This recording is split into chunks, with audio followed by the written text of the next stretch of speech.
You know, this person once said in front of friends, he said, I've never been to a nightclub before. Everyone looked at him with shock because he said, I've never been inside of a nightclub.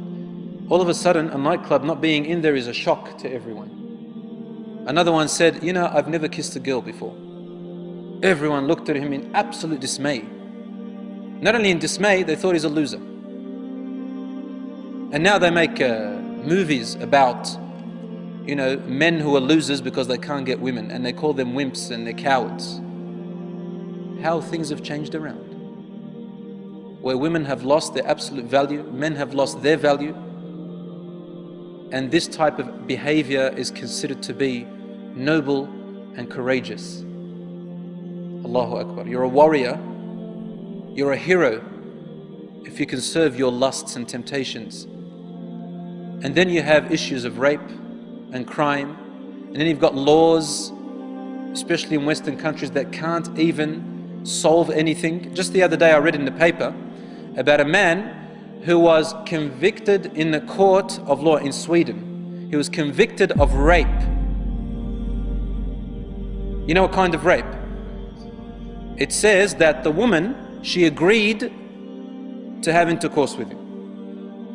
But, excuse me for the expression, he used some kind of contraception, I don't want to say its name, and the contraception broke. Based on that, she won in the court by claiming rape, even with her consent. So now their own laws can't even solve their own problems. They bring more laws that bring more problems for them. And Allah says in the Quran, والله يريد أن يتوب عليكم ويريد الذين يتبعون الشهوات أن تميلوا ميلا عظيما يريد الله أن يخفف عنكم وخلق الإنسان ضعيفا.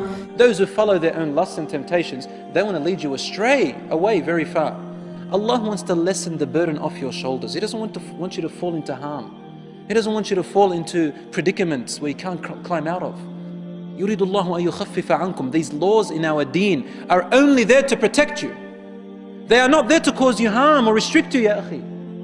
They are there to protect you because there's so much harm out there. وَخُلِقَ الْإِنسَانُ ضَعِيفًا. Allah also tells us, follow my laws because you're weak. You're weak. Pass them and follow my guidance. I'm there for you. Like what your father and mother do. To keep you away from fire, keep you away from harm. They restrict you and place boundaries around you. We need boundaries from Allah, otherwise we fall into harm. And then there's AIDS, and there's HIV, and there is unwanted pregnancies by girls who are only 13 years old. 13, 12. 12, 13. And what happens to the child? They put up for adoption. The child grows up without a father or mother. What oppression! What oppression! Only to repeat the same thing again and again. So there is great harm in this.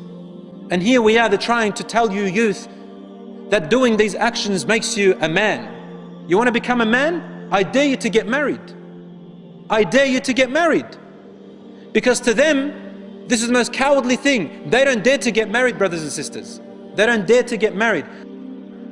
I had a neighbor, she had a 3-year-old daughter, but they never got married, her and her partner. In the end, he left her for another woman. Obviously, he's going to leave you for another woman. He's too afraid to be a man. He doesn't want to get married because he's too deep in his lusts. And then turns around and she says, men, they're only after their ego. Of course, why did you take a man like that? Allah gave us conscience. Allah gave us guidance in our brains to think with. And so Allah forbids us from these things because not to bring us harm. And you know what's sad? Unfortunately, 80% of the time, majority of the time, women are the victims. Women are the victims in this situation. So you can see it's reversed now. What does the man want? The man wants to use and abuse the woman. Use and abuse the woman.